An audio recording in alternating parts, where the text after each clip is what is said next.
raindrop is falling toward the ocean. How can one find the unchanging, unmovable awareness? You say it is obvious, but not an object. If it has no shape, color, or form, how can it be recognized, and by whom? Andre? How can one find the unchanging, unmovable awareness? If the sense of the one who must find it is seen through, because we believe so much in ourselves as persons, and it is the person who is seeking the impersonal. It is the person who is seeking the presence. But earlier than the person is the presence. The person is a shape that appears inside the presence. So how will this person, who is only a projection, find the presence? You say it is obvious, but not an object. If it has no color or shape or form, how can it be recognized, and by whom? So the answer is inside your questioning, actually.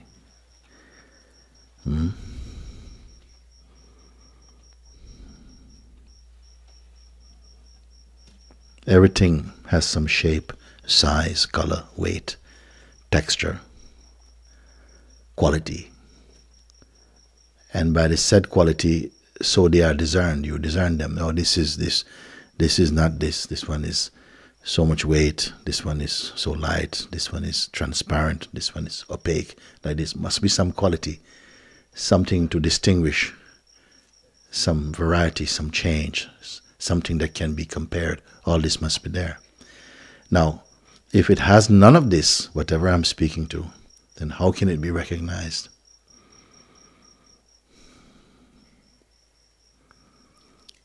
You know what you can recognize.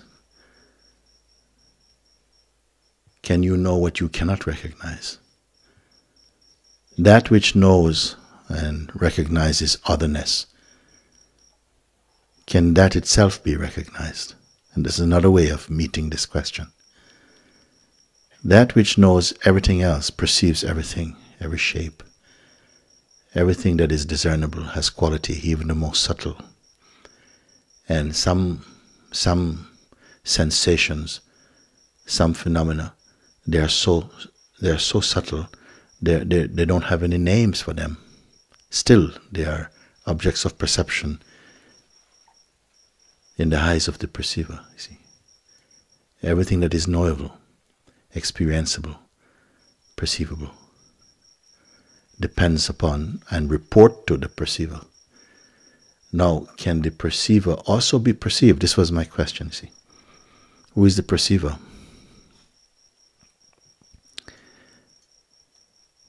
Is it not you? But when I say you, and sometimes I may say the you without you, the you-less you, because there's a you that has a lot of quality. So like any other phenomenon with quality, that too is also perceived. So the perceiving of the you who has quality must take place in some space of perceiving which is beyond quality. How will it be known, and by whom? This is your final question. See? Is this just an unending riddle? I say no.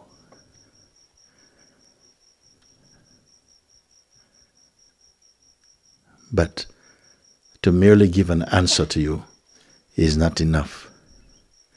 So rare, so unique is the factors that must come together in order that subtle recognition happens.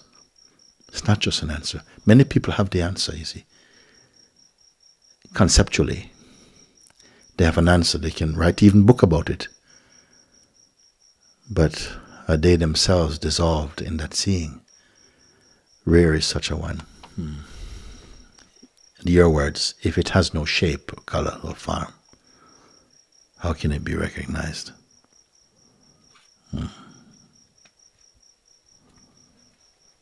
When one knows all shapes and colors, textures, change, comparisons, distance, everything is perceivable or known.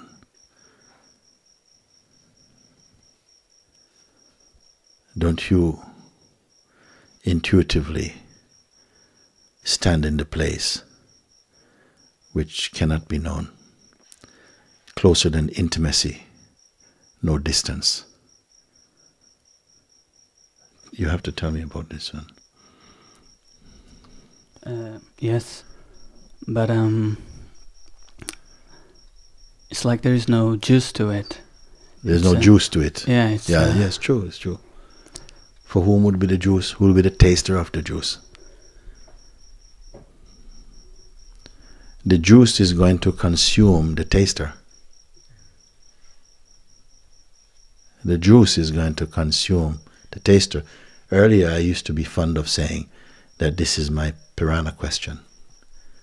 Because as the questioner enters fully into the quest through this question, who really am I? What perceives this? You see? Then this question is going to eat up the questioner. Something says, but it has no juice.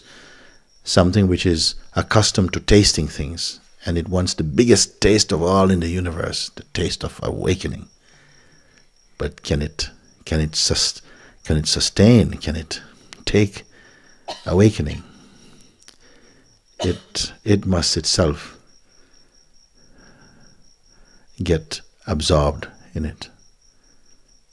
Something is saying, yeah, but there's no juice. There's no juice to it. It is the source from where all juices come.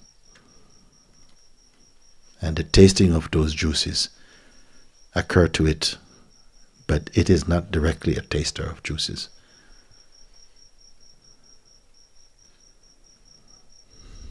It's because I've worked on the question, can the seer be seen, a few times, and there was 2 times I mentioned this in Sweden 2 years ago to you, where the recognition was very clear, with or without juice. You know, it's like a thunder of a sudden understanding, or like oh, that's how it is, how it works. And today I was working on that question also, can the seer be seen? And it's kind of I don't know how to do it, because okay, first thing, is there a seer? Is there a seer? Because usually you put ER, we have to see is one thing. When you put ER to something, you create a kind of entity. Like to do something and to be the doer of something, you become an entity who does something, isn't it? There is seeing of, there's perceiving of. The question is, naturally we feel that if something is seen, by whom is it seen? And then we say, but yes, it must be by me. Can there be another seer other than me? Then the seer naturally feels like it's something, it's an entity that is doing the seeing or perceiving, or, you understand? So the question, can the seer be seen? Then it's not just merely a thinker's question. You must contemplate it, because any answer that comes, almost always, it is just conceptual, just mental. And then something will say, there's no juice. But how to contemplate it without being mental, How to look directly, where to look. Mental, Mental, you can see. We have the sense, but that's just mental. It just feels like, but there's perceiving of mental. That's mental. That is intellectual. Oh, now, that is more an emotional state. Oh, yes. No, you're being very psychological. Now, you can see all of this. As what are you seeing? Don't think that this talk that is taking place now is merely intellectual. It's searching. It's scanning to find what is there of you. Everyone has the feeling I, and every I feels unique. Where did I come from? Also, there's awareness of I. And whatever other qualities is associated with I, they're also perceived. You see, what happens is about this type of looking around, this type of looking, the mind starts to get tired. But it's not a real tired. It's a fake tired. Because it starts to cover itself up. You have to search him out. Because the mind is on your back. Is the monkey on your back? Or your shoulder? Or in your belly? Even appearing to be in your heart.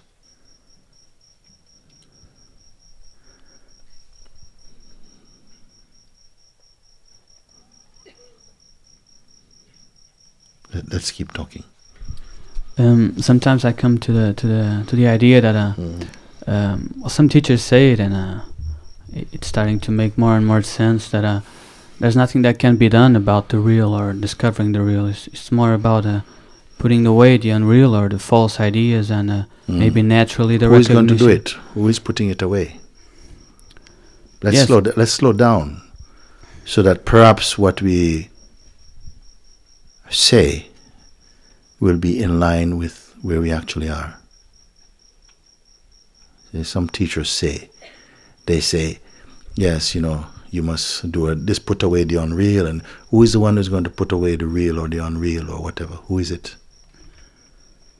Well, ultimately it's just consciousness. Everything, it has no source other than consciousness. But of course there is always, or not always, but there's still this idea of some individuality or some person being around doing things, and that's being a little bit seen through lately. But it's not complete. But sometimes it although it's very subtle also, because I cannot find either of these things, either the seer or the person. I cannot find any of those, but still the person seems to be more. You are what? Who is not finding it? Slow down. You are what? Establish your identity. You say, I can't find this here. I can't find this. So I just want to know, just to qualify yourself, you are what? Who can or cannot find? Well, I feel like I have one foot in awareness and one foot in a person. Like there is some seeing of some things, but it's not. One foot in awareness, one foot in some. What's the other thing? In the person or in the person. One foot in the person, one foot in awareness. So then, from that perspective, you can neither be the awareness, which has got only one foot, nor the person that's got the other foot. So who are you then? It's not just semantics. There's something in this. Something is hidden in this. It could be a subtle thing. Just like I say, my finger can hide the sun. A concept, believe in, can completely distract you from your natural recognition of self. Not self as other. This is the thing. And education tell you, no, but doesn't make sense. If you must recognize something, it must be something separate. Yes, normally, yeah. In non-dual recognition, what could it possibly mean? A non-dual recognition. It's then the mind starts to say, that's being very clever now. No. And just as though, if you can imagine for a moment, say for instance you had an operation or something, or you're coming into consciousness, but there's nothing to see. There's nothing to see. There's no object. There's no comparison. There's no light. Nothing. There's nothing to compare. You will still have the sense, I am.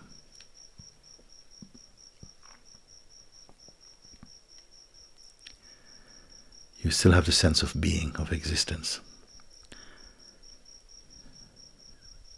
You don't need another thing to tell you you exist.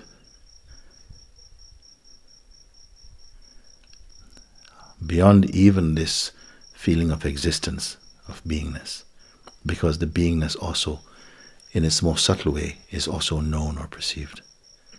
The feeling of existence, the feeling that I am here now and conscious and perceiving.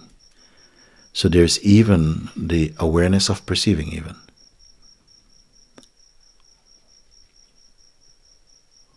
So what is left of you? Who are you?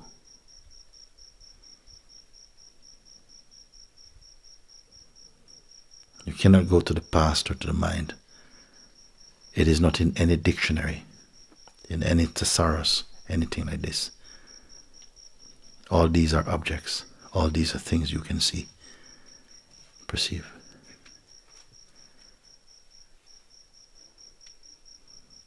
Perhaps the question may seem inadequate or inappropriate.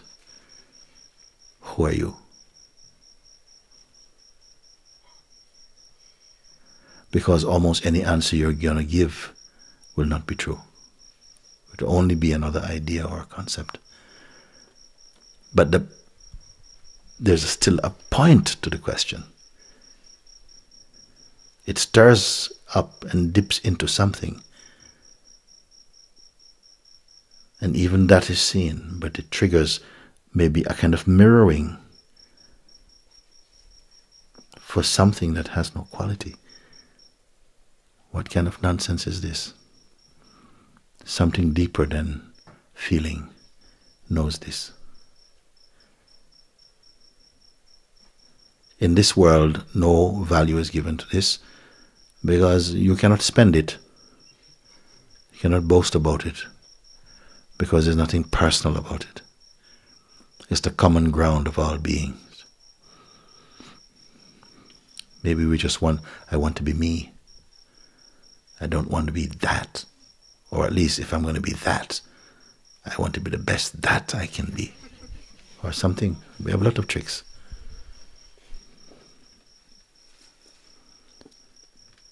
Maybe you just only know how to use your head. And the head is frustrated. Like, how can I know that? How can that be known? Or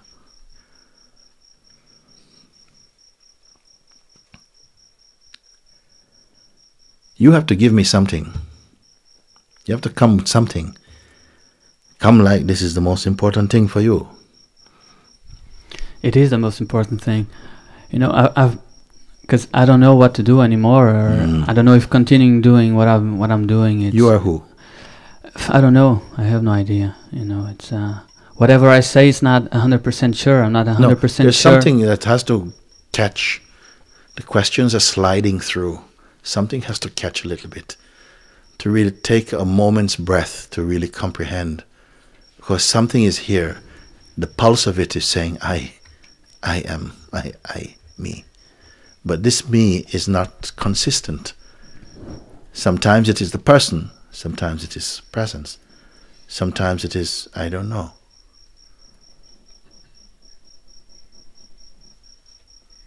But still, an eloquence is there, speaking about everything. Yes, I did this, I studied, but you, who are you? Please, right now, who is speaking this? There's more to discovering who is speaking than what you're speaking about. That was my first question, On this paper? Yeah, no, it doesn't matter, but that's the whole point of it, is to discover who is speaking, I don't care so much about what it's speaking, what it's being spoken about. If the speaking itself is seen, isn't it? As I am speaking, there's an awareness, an intelligence that somehow seems a little behind the speaking, which itself cannot be watched speaking. But speaking and intelligent speaking is taking place in front of it. So the speaking itself is perceived, isn't it? Who is the speaker? So it is an introspective question. It helps something to slow down and just to catch up and be one with. either what is being spoken or to recognize, but I'm not that at all. It is connected with me, this talking, this listening, even the sense of seeking is occurring for the sense of I. But there is still maybe another presence here that is not participating in this. It just is. I saw a picture once in India. It is of two birds in a tree.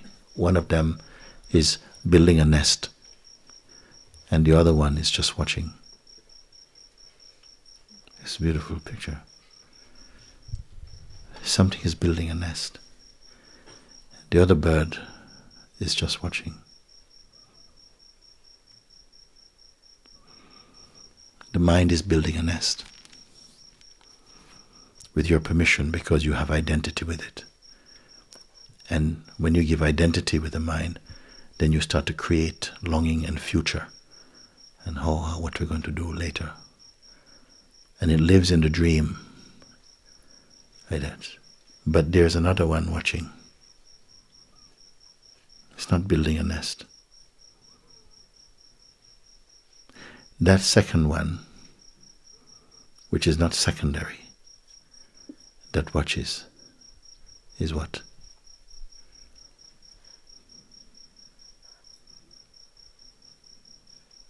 Just like now, something is being spoken and comprehended on some level. Either it is heard, understood, or heard and not understood. But there's perceiving of that. Perceiving of that is occurring to the beingness itself, the feeling of existence. I am, like that.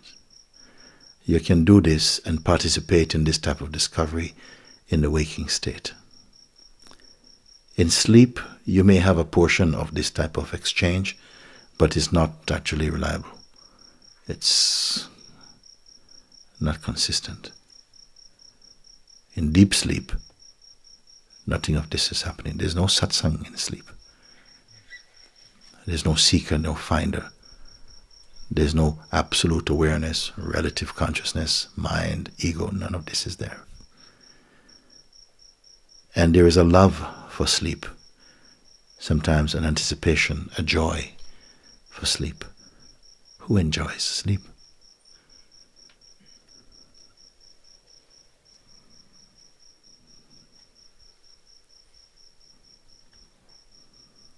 When you say I, something say I did this, I believe, no, I don't agree, I want. Watch this I, not what it wants.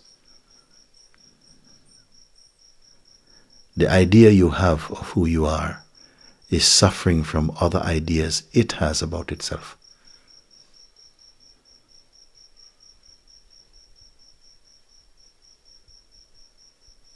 Watch this I sense. Who will watch it? No, never mind. Watching is possible. You may call it the intellect of the being is watching or something, whatever. But watching is possible. Follow that guidance. Something arises inside and says, yes, all I want is this, all I want is this. Then the question comes, you are who? You are who? But there's an insistence, a persistence.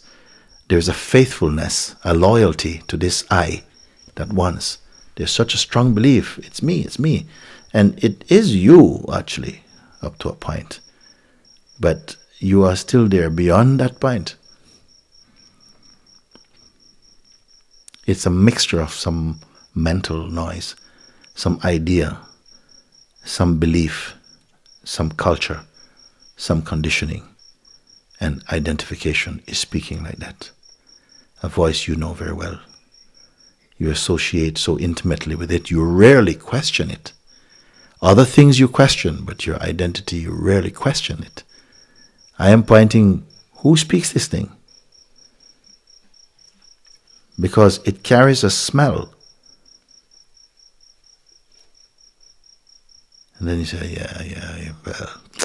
Then you give some kind of a mental answer. You are to stop right there and to look and to discern. But the speaking of this also is phenomenal. Who speaks it? It's not known either. What is seeing all of this? Yes, it is seen. What is seeing? But this type of questioning, as you question, something is disappearing. If it's not disappearing, then your seeing is only mental.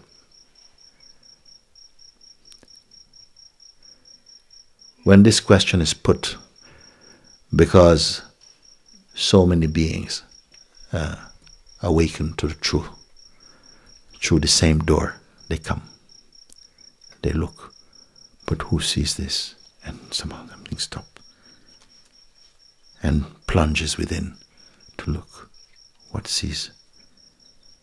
And now 10 questions became one.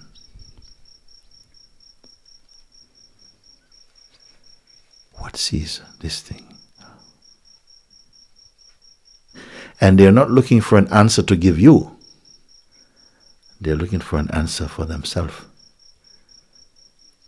And there's a difference. What sees this? And as the attention turns in so acutely, with such intensity, it is burning the forest of delusion.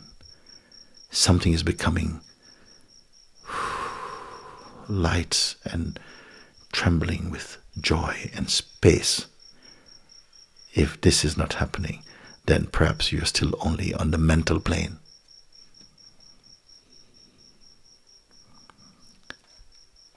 Perhaps you're not patient enough in your looking. Perhaps you're using only the mind, and it has no patience. It's full of premature conclusions. But in such a question, rare is this question. Rarer still is the one who can assimilate it, who is struck by this question. Because this question, followed through, reveals your own true nature.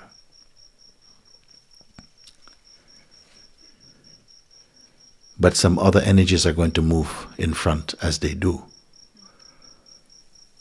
to give you a report, to give you an opinion, or something like that. So rare it is that one plunges for one's own self and keep this question alive. Be quiet.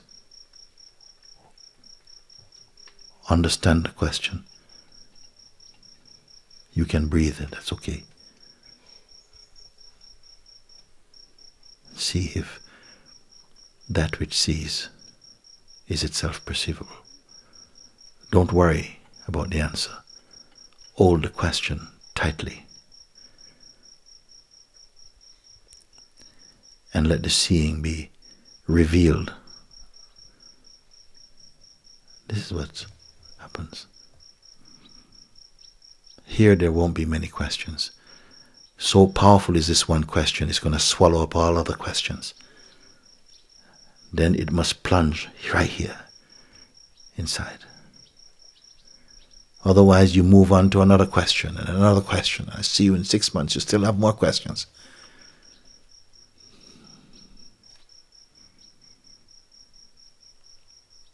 The questions indicate a quest, which becomes hotter and hotter until it burns itself up like a meteorite falling towards the earth that never lands.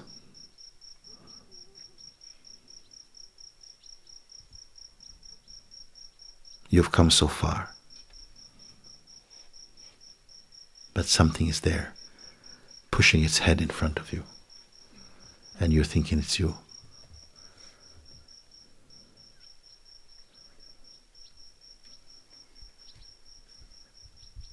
You don't need more books and clever projections or whatever. Just this you find out.